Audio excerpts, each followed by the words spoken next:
tous et bienvenue sur la chaîne YouTube de Figurines Collector. Alors aujourd'hui on s'attaque à un monstre de licence qui a autant de succès en animé qu'en manga. Bon, je vous le présente même plus, vous l'aurez reconnu, aujourd'hui on se plonge dans l'univers de One Piece. Alors ici on va se pencher sur un puissant antagoniste de la saga, j'ai nommé Kaido, dans sa forme hybride mi-homme, mi-dragon. Les collectionneurs auront reconnu qu'il s'agit d'une figurine de la gamme SH Figuarts de Tamashii Nation. Mais pour ceux qui ne connaîtraient pas encore cette gamme-là, il s'agit de figurines articulées en PVC qui comprennent de nombreuses pièces interchangeables qui vont permettre de varier grandement les poses et les expressions du personnage. Concernant la boîte, bon, on est toujours sur une boîte vitrine qui permet d'avoir un petit teasing de notre personnage et des pièces fournies avec. Alors, elle détonne pas des autres boîtes de la même gamme, hein. On commence à être habitué à ce format-là, donc je vais passer ça rapidement. Je vous montre quand même l'arrière pour que vous voyez un petit peu les possibilités avec cette figurine-là, parce que généralement, SH Figuarts aime bien, voilà, comme vous voyez, mettre plein de petites images de ces figurines. Mais je sais que vous n'êtes pas là pour voir la boîte, donc je déballe tout ça et je vous la montre. Donc, comme vous pouvez le voir, il y a vraiment beaucoup de choses dans cette boîte. Tellement que, à vrai dire, j'ai un peu eu du mal à tout faire rentrer sur l'écran de caméra. Alors, ce que je vais faire, c'est que je vais vous présenter un peu généralement tout ce qui se trouve dans la boîte, et après, on ira un peu plus tranquille pour les voir de plus près. Donc, en premier lieu, on trouve notre figurine. Jusqu'ici, tout va bien. Elle est comprise avec une queue que vous pouvez lui rajouter à l'arrière. Vous trouverez également son arme, donc son fidèle Kanabo, qu'il utilise pour se battre.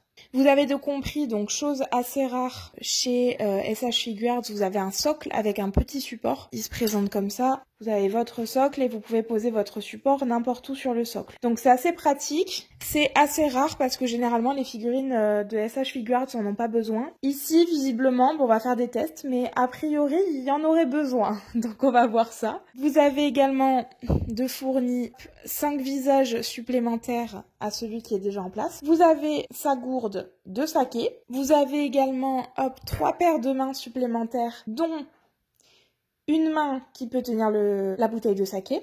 Je vous montre ça tout de suite. Vous avez 2 trous. Et hop, ça vient se clipser comme ça. Donc très facile. Et en plus, 2 mains qui peuvent venir tenir donc son arme. Et enfin, une paire de mains plus classique. Ça, c'est pour ce qui est du main, plus du coup les mains qu'il a point serré directement fixées sur la figurine. Vous avez de compris 2 petites pièces qui sont ni plus ni moins que ses moustaches. Pareil, on les fixera tout à l'heure. Et pour terminer, vous avez sa cape qui est en fait en 4 morceaux, donc qu'il va falloir reconstruire et placer sur lui. Voilà pour ce qui est des éléments de la figurine. Donc je vais vous montrer un peu ce qui mérite d'être détaillé. On a déjà vu les mains, donc je vais peut-être pas vous les remontrer, mais je vais vous montrer un petit peu les visages un peu plus en détail, la queue, la cape, etc.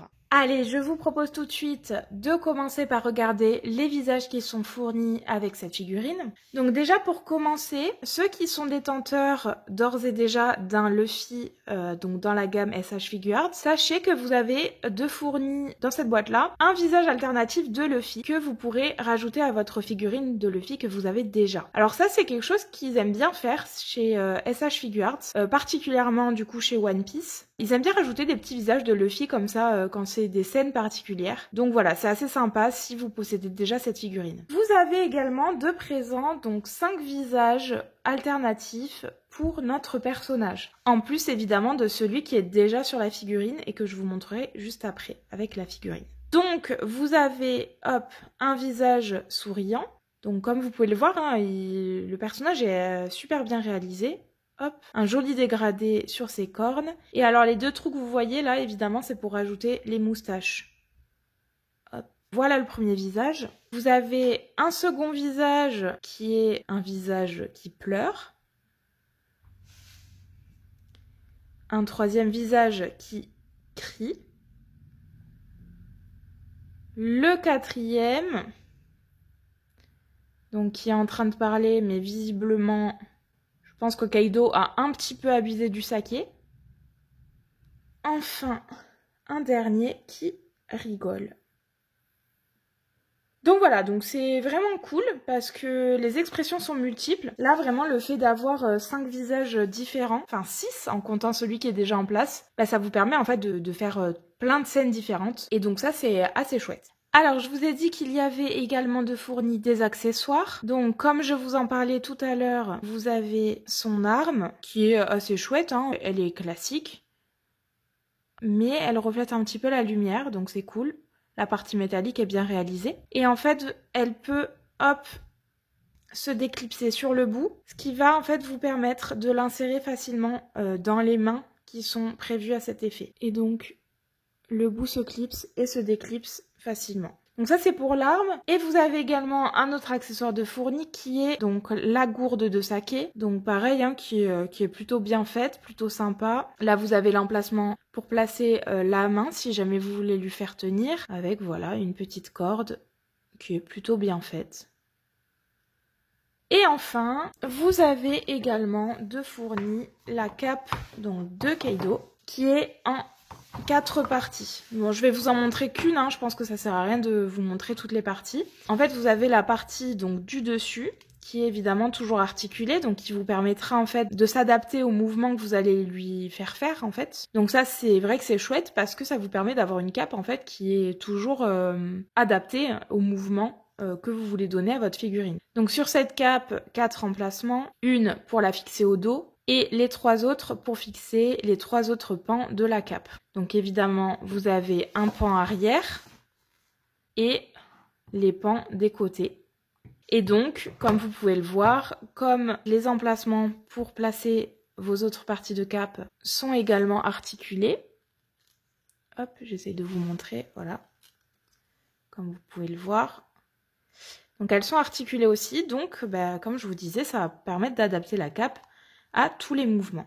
Donc dans la boîte, en plus de ce qu'on vient de voir, vous avez également de fourni la queue de Keido. Elle est hyper bien réalisée. Ce qu'on aime bien, c'est qu'en fait, il y a des petits ombrages, ce qui n'est clairement pas souvent le cas chez les figurines de SH Figuarts, parce que généralement, bah, elles sont dépourvues d'ombrage. Et là, sur le dessous de la queue, on voit qu'il y a eu un petit effort de peinture de fait, et donc ça, c'est vrai que c'est sympa. On n'est pas surpris, hein, comme d'habitude, ils réalisent très bien leurs figurines. Vous voyez, le détail des écailles est assez chouette. Donc voilà, enfin, moi je suis pas déçue sur cette queue-là. Elle est assez bien faite. Donc on va voir tout à l'heure, je vais la monter sur le corps du personnage. Comme ça, vous pourrez voir ce que ça donne un peu une fois montée. Mais voilà, comme vous pouvez le voir, il y a l'embout juste ici pour la placer sur le corps. Et évidemment, elle est, comme d'habitude, articulée.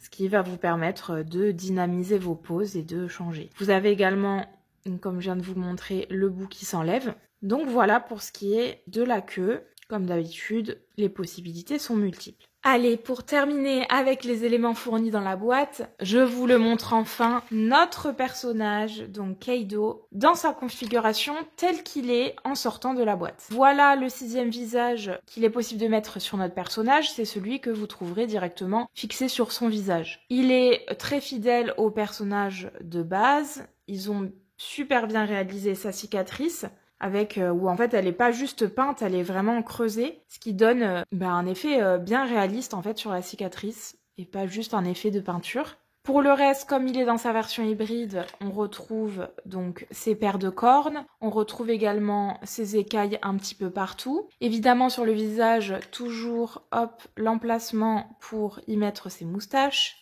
Et voilà pour ce qui est des habits. Donc ça, c'est une partie qui est mobile. Là, pareil, on retrouve des petits ombrages au niveau de la corde. Donc on n'est pas habitué à ça et j'avoue qu'on aime bien. Le vêtement est détaillé avec des petites écailles. Alors faites attention à pas vous blesser sur ces bracelets. Ne faites pas comme moi. Voilà, parce que c'est pointu. Donc faites attention.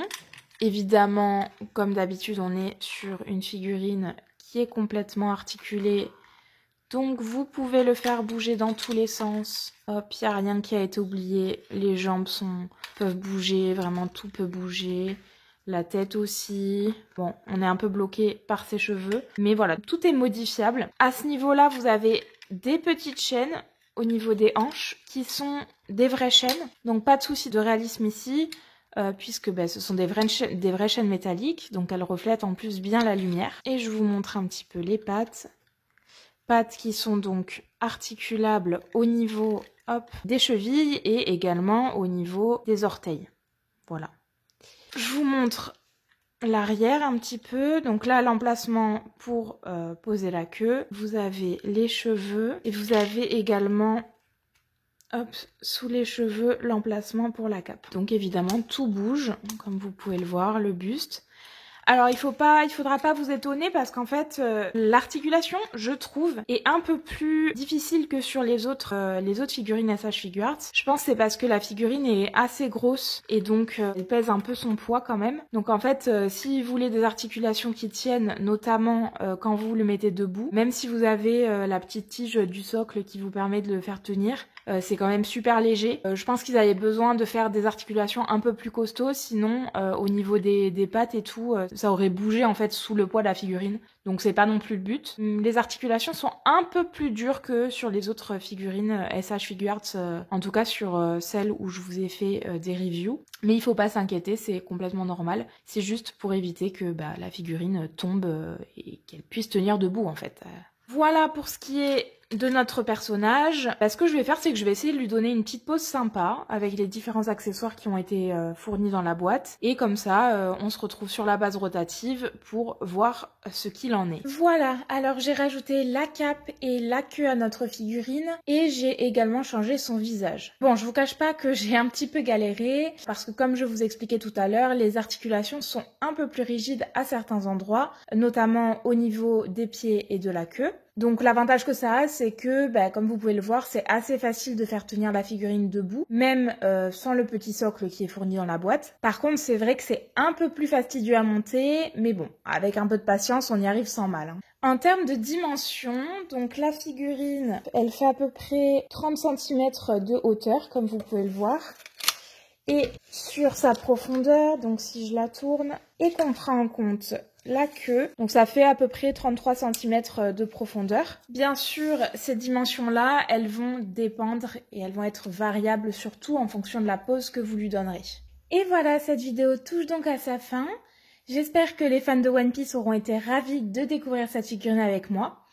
Alors pour ceux qui voudraient se la procurer, il vous faudra cependant faire preuve d'un tout petit peu de patience le temps qu'elle sorte en France.